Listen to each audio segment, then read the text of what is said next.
তোমাদের সকলকে স্বাগত জানাই টিন্স বাড়ি অর্ণিমা চ্যানেলে। আশা করি সবাই তোমরা ভালো আছো, সুস্থ আছো। আজকে ক্লাস 8-এর চ্যাপ্টার 1.3 থেকে তাপের পার্ট 2 নিয়ে আলোচনা করব। আজকের যে টপিক সেটা হলো অবস্থার পরিবর্তন ও লীন তাপ।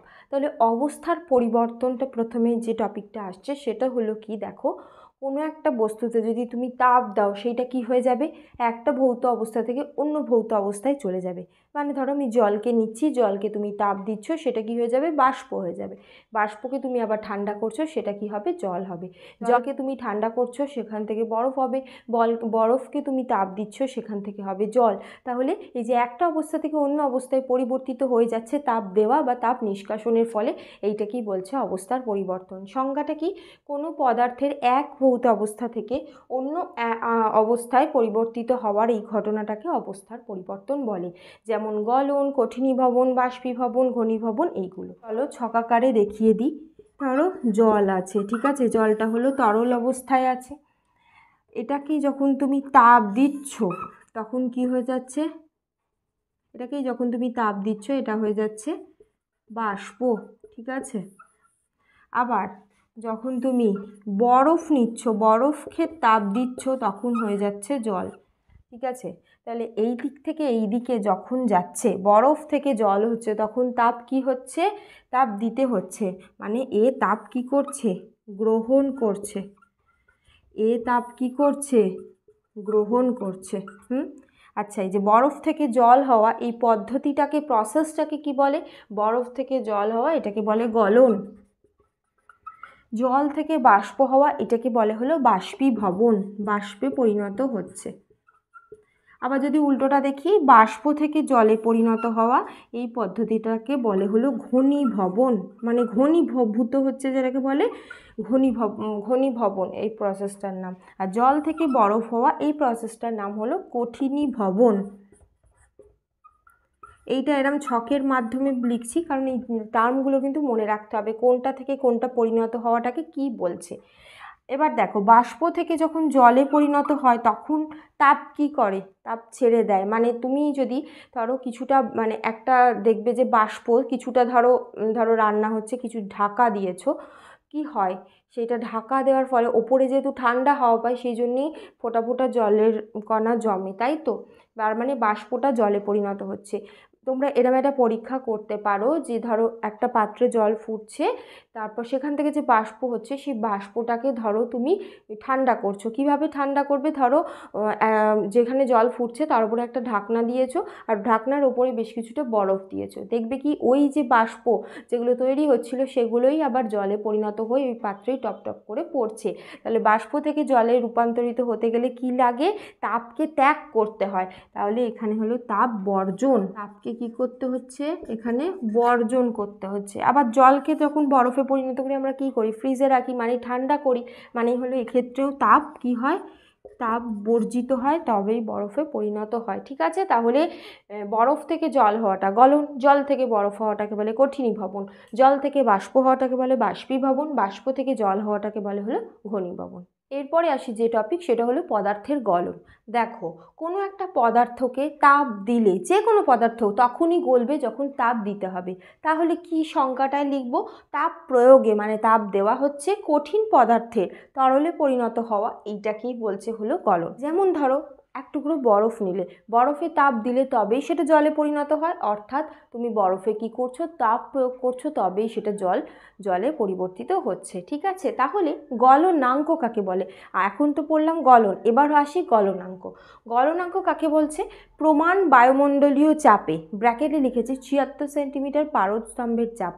ক্ষেত্রে আমি চাপ উল্লেখ করেছি, কারণ হলো চাপ বদলে গেলে কিন্তু এই যে গলনাঙ্ক, স্ফুটনাঙ্ক এগুলো বদলে যায়। সেই জন্য কোন চাপে এটা আমরা বলছি সেটা মেনশন করতে হবে। এটাকে বলা হয় প্রমাণ বায়ুমণ্ডলীয় চাপ, এটাকে স্ট্যান্ডার্ড ধরা হয়। এইটা হলো 76 সেন্টিমিটার পারদস্তম্ভের চাপ, ঠিক আছে। যে নির্দিষ্ট উষ্ণতায় কোনো বিশুদ্ধ কঠিন পদার্থ গলে তরলে পরিণত হয়, সেই উষ্ণতাটাকে ওই পদার্থের গলনাঙ্ক বলে। তাহলে গলনাঙ্ক কোন কোন বিষয়ের উপর নির্ভর করছে, একটা হলো এই যে চাপের ওপর, দ্বিতীয় হলো ওই যে পদার্থটার ওপর, পদার্থটা যদি বদলে যায় তাহলে কিন্তু গলনাঙ্কও বদলে যাবে। যেমন বরফের গলনাঙ্ক হলো 0 ডিগ্রি সেন্টিগ্রেড। আচ্ছা, এটা কি অন্যান্য পদার্থের ক্ষেত্রে হবে, পারদের ক্ষেত্রে হবে? হবে না। তাহলে বরফের গলনাঙ্ক 0 ডিগ্রি সেন্টিগ্রেড বলতে কি বোঝায়, এরকমও অনেক সময় প্রশ্ন আসে যে বরফের গলনাঙ্ক 0 ডিগ্রি সেন্টিগ্রেড বলতে তোমরা কি বোঝো। তখন কি লিখবে? প্রমাণ বায়ুমণ্ডলীয় চাপে অর্থাৎ 76 সেন্টিমিটার পারস্তম্ভের চাপে 0 ডিগ্রি উষ্ণতায় বরফ গলে জলে পরিণত হয়। এটা কিন্তু 0 ডিগ্রিতে বরফ গলে জলে পরিণত হচ্ছে, এটা হলো বরফের গলনাঙ্ক। ঠিক আছে, তাহলে এই গলনাঙ্ক, স্ফুটনাঙ্ক এগুলো কাকে বলে, এগুলো দিয়ে কিন্তু প্রশ্ন আসে। খুব ভালো করে এই জায়গাগুলো পড়তে হবে এবং সংজ্ঞাগুলো পড়তে হবে, তোমরা লিখে নিও খাতায়। এবার আসি পরের অংশে, সেটা হলো দেখো এতক্ষণ কি পড়লাম, যে গলন পড়লাম। এবার হলো গলনের ঠিক উল্টোটা হলো কঠিনীভবন, মানে বরফ গলে জলে পরিণত হলো, এটা হলো গলন। জল এটা জমে বরফে পরিণত হচ্ছে, এটা হলো কঠিনীভবন। তাহলে কঠিনীভবনের সংজ্ঞাটা কি? তাপ নিষ্কাশনের ফলে তরল পদার্থের কঠিনে পরিণত হওয়ার ঘটনাকে বলছে হলো কঠিনীভবন। একটু আগে আমি যে ছকটা লিখেছিলাম, মানে ধরো বরফ থেকে জল, জল থেকে বাষ্প, যত সামনের দিকে এগোতে থাকে কি হতে থাকে, তাপ দিতে হয়। ঠিক আছে, আর যত পিছোতে থাকে তখন তাপ নিষ্কাশিত করে নিতে হয়। নিষ্কাশন মানে হলো তাপটাকে বের করে নেওয়া বা তাপ বর্জন, যেটাই বলো না কেন। ঠিক আছে, তাহলে যখন জল বরফে পরিণত হয় তখন অবশ্যই করে ও তাপ কি করে, তাপ বর্জন করে। ঠিক আছে, তার ফলেই ও বরফে পরিণত হয়। এই প্রসেসটা কি বলছে হলো কঠিনীভবন। ঠিক আছে, এবার এই যে কোন পদার্থ কখন জমে যাচ্ছে বা কঠিনে পরিণত হচ্ছে, এটা প্রত্যেকটা পদার্থের আলাদা আলাদা হয়। এবার যে তাপমাত্রায় গিয়ে সে জমে কঠিনে পরিণত হচ্ছে সেইটাকেই বলছে হলো হিমাঙ্ক। ঠিক আছে, সেই তাপমাত্রাটাকে বলছে হিমাঙ্ক। তাহলে হিমাঙ্ক কাকে বলে, সংজ্ঞাটা ভালো করে দেখো। প্রমাণ বায়ুমণ্ডলীয় চাপে, প্রমাণ বায়ুমণ্ডলীয় চাপ মানে কি, যে চাপটা স্ট্যান্ডার্ড ধরা হয় 76 সেন্টিমিটার পারস্তম্ভের চাপে যে নির্দিষ্ট উষ্ণতায়, উষ্ণতাটাই আমরা বার করতে চেষ্টা করছি হিমাঙ্কর মাধ্যমে, কোনো বিশুদ্ধ তরল পদার্থের তাপ বর্জন করে জমে কঠিনে পরিণত হয়, তাকেই সেই উষ্ণতাটাকে সেই তরলের হিমাঙ্ক বলে। এখানে বেশ কতগুলো জিনিস বলা হয়েছে। কোন কোন জিনিসকে ফিক্স থাকতে হবে, বায়ুমণ্ডলীয় চাপটাকে স্থির থাকতে হবে। চাপ যদি বাড়ে কমে তখন কিন্তু হিমাঙ্কও বদলে যায়। দ্বিতীয় হলো তরলটাকে বিশুদ্ধ হতে হবে। যদি তরলের সাথে তুমি নুন মিশিয়ে দাও তার হিমাঙ্ক আলাদা হয়ে যাবে, বিভিন্ন পদার্থ মিশিয়ে দিলে আলাদা আলাদা হবে। তাই জন্য তরলটাকে অবশ্যই কি হতে হবে, বিশুদ্ধ হতে হবে। তাপ বর্জন করবে, সেই যে তাপ বর্জন করে যখন কঠিন হবে সেই তাপমাত্রাটাকেই বলছে হলো হিমাঙ্ক। যেমন জলের হিমাঙ্ক হলো 0 ডিগ্রি সেন্টিগ্রেড। এবার তোমরা খেয়াল করে দেখো, আগের বার যখন আমি লিখেছিলাম যে গলনাঙ্ক, তখন লিখেছিলাম বরফের গলনাঙ্ক কত, 0 ডিগ্রি। এক্ষেত্রে আবার জলের হিমাঙ্ক কত, 0 ডিগ্রি। তার মানে 0 ডিগ্রি তাপমাত্রায় বরফ গলে জল হয়, 0 ডিগ্রি তাপমাত্রাতেই জল জমে বরফ হয়। ঠিক আছে, দুটোই। তার মানে এই কোনো বিশুদ্ধ পদার্থের ক্ষেত্রে এই যে তোমার হিমাঙ্ক আর গলনাঙ্ক দুটো সেম হয়। যেমন পারদের ক্ষেত্রে ধরো, পারদ যে তাপমাত্রাতে গলে যাচ্ছে সেই তাপমাত্রাতে আবার কঠিনও হতে পারছে, সেটা তাপমাত্রাটা হলো কত, -39.5 ডিগ্রি সেন্টিগ্রেড। ঠিক আছে, সোনার ক্ষেত্রেও তাই, সোনার গলনাঙ্ক হলো 1063 ডিগ্রি সেন্টিগ্রেড। তার মানে সোনাকে গলাতে গেলে 1063 ডিগ্রি সেন্টিগ্রেড তাপমাত্রা নিয়ে গিয়ে ওটাকে গলাতে হবে। আবার একইভাবে যখন সোনা গলানো সোনা জমে যায় সেটাও 1063। যে কোনো নির্দিষ্ট পদার্থের ক্ষেত্রে গলনাঙ্ক আর হিমাঙ্ক দুটো সর্বদা সমান হয়। এবার আসি এই যে গলনাঙ্ক এবং হিমাঙ্কের মধ্যে সম্পর্ক। তাহলে কি পড়লাম, যে সমস্ত পদার্থগুলো হলো তোমার বিশুদ্ধ কেলাসাকার, সেগুলোর ক্ষেত্রে পদার্থের হিমাঙ্ক এবং গলনাঙ্ক সমান হয়। যেমন বরফ ধরো একটা কেলাসাকার পদার্থ, সেটার হিমাঙ্ক এবং সেটার বরফের যে গলনাঙ্ক এবং জলের যে হিমাঙ্ক দুটো সমান, দুটো একই, 0 ডিগ্রি সেন্টিগ্রেড। কিন্তু বেশ কিছু পদার্থ আছে যাদের তোমার এই এগুলো হিমাঙ্ক এবং গলনাঙ্ক এগুলো মেলে না। যেমন ধরো মোম, কাঁচ, মাখন, চর্বি। তার মানে এই পদার্থগুলো কি, সবই হলো অনিয়তাকার পদার্থ। অনিয়তাকার বিভিন্ন রকম যে পদার্থগুলো আছে যেগুলোর কোনো নির্দিষ্ট শেপ নেই, সেগুলোর ক্ষেত্রে কিন্তু এই যে হিমাঙ্ক গলনাঙ্ক নির্দিষ্টও নয়। এদের ক্ষেত্রে সব সময় হিমাঙ্ক এবং গলনাঙ্ক একই হয় না, যেটা এদের ক্ষেত্রে হচ্ছে। যেমন ধরো মাখন গলে যায় মোটামুটি 28 থেকে 33 ডিগ্রি সেন্টিগ্রেডের মধ্যে। মাখন জমে 20 থেকে 23 ডিগ্রির মধ্যে। তাহলে বুঝতেই পারছো যে এই দুটো কিন্তু এদের গলনাঙ্ক এবং হিমাঙ্ক নির্দিষ্ট নয়, এটা ভ্যারি করে, সেই জন্য এদের ক্ষেত্রে আমরা গলনাঙ্ক এবং এই যে হিমাঙ্ক এটা এক বলতে পারি না। পরের প্রশ্ন হলো, কোনো কঠিন পদার্থের গলনাঙ্ক কোন কোন বিষয়ের উপর নির্ভর করে? কোনো কঠিন পদার্থের গলনাঙ্ক দুটো বিষয়ের উপর নির্ভর করছে। এক হলো পদার্থের ওপর প্রযুক্ত চাপ, সেই জন্য আমি যখনই গলনাঙ্ক হিমাঙ্ক এগুলোর সংজ্ঞা লিখেছি অবশ্যই করে লিখেছি যে কোনো নির্দিষ্ট চাপে বা প্রমাণ বায়ুমণ্ডলীয় চাপে, কারণ চাপ নির্দিষ্ট না করলে কিন্তু অসুবিধা আছে, মানে ইয়েটা বদলে যাবে, গলনাঙ্ক তোমার হিমাঙ্ক এগুলো সব মানে বদলে যাবে।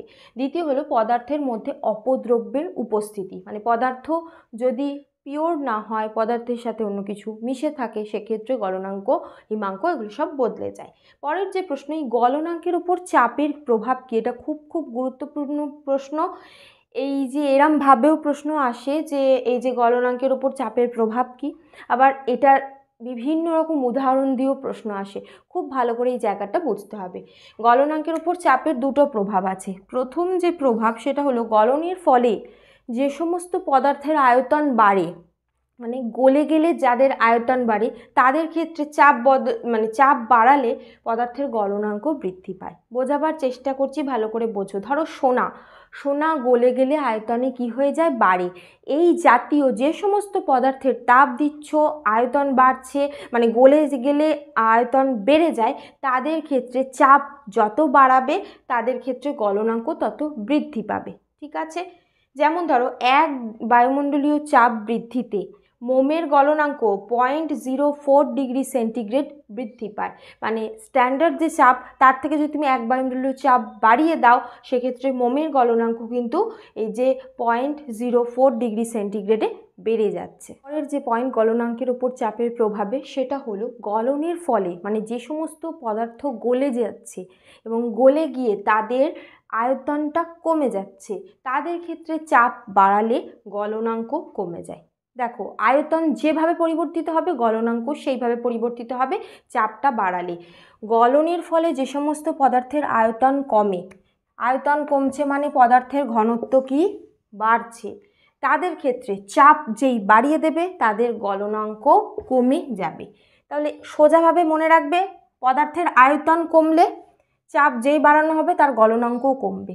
আর যে সমস্ত এর আগে যেটা বললাম, গলনের ফলে যে সমস্ত পদার্থের আয়তন বাড়ে, চাপ বাড়ালে তাদের গলনাঙ্ক বেড়ে যায়। বুঝতে পারলাম? যেমন ধরো বরফ যখন গলে যায় ওর আয়তন কি হয়ে যায়? কমে যায়। ঠিক আছে?